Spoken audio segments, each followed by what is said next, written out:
స్వయంగా తెలుగుదేశం పార్టీ అధినేత అయినటువంటి నారా లోకేష్, భవిష్యత్ ముఖ్యమంత్రి అయిన నారా లోకేష్, తను విద్యాశాఖ మంత్రి కూడా స్కూళ్ళల్లో ఎట్టి పరిస్థితుల్లో రాజకీయాలు ఉండటానికి వీల్లేదు అంటూ తన పుట్టినరోజుని పొరపాటు కూడా అక్కడ చేయొద్దని చెప్పారు. కానీ తాజాగా ప్రభుత్వ స్కూలా టీడీపీ కార్యాలయం అంటూ ఒక వార్తని సాక్షి రాసింది. ముఖ్యమంత్రి చంద్రబాబు సొంత జిల్లా చిత్తూరులో అధికార పార్టీకి చెందిన కొందరు ఎమ్మెల్యేల దగ్గర నుంచి ద్వితీయ శ్రేణి నాయకుల దాకా యథేచ్ఛగా చట్టవిరుద్ధమైన కార్యకలాపాలకు పాల్పడుతున్నారు. తాజాగా చిత్తూరు జిల్లా గుడిపాల మండలంలోని ఓ ప్రభుత్వ పాఠశాలలో టీడీపీ నాయకుడు పుట్టినరోజు వేడుకలు నిర్వహించడమే సర్వత్రా విమర్శలు వెలువెత్తున్నాయి. గుడిపాల మండల కేంద్రంలోని నర్హర్పేట జడ్పీ ఉన్నత పాఠశాల ప్రాంగణంలో శుక్రవారం మాజీ ఎంపీపీ దివ్యశ్రీ భర్త టీడీపీ క్లస్టర్ ఇన్ఛార్జ్ అనిల్ పుట్టినరోజు వేడుకలు నిర్వహించారు. ఈ వేడుకలకు చిత్తూరు ఎమ్మెల్యే గురజాల జగన్మోహన్ కూడా హాజరు కావడం గమనార్హం. అయితే దీని మీద స్థానిక ప్రజలు తీవ్రస్థాయిలో విమర్శలు వ్యక్తమవుతున్నాయి.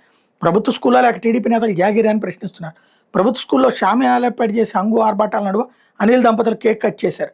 అయితే ప్రభుత్వ స్కూల్లో బర్త్డే వేడుకలు నిర్వహించడం సరికాదని వాదించాల్సిన ఎమ్మెల్యేని దగ్గరుండి వేడుకల్లో పాల్గొనడమే స్థానికులు ఆగ్రహం వ్యక్తం చేస్తున్నారు.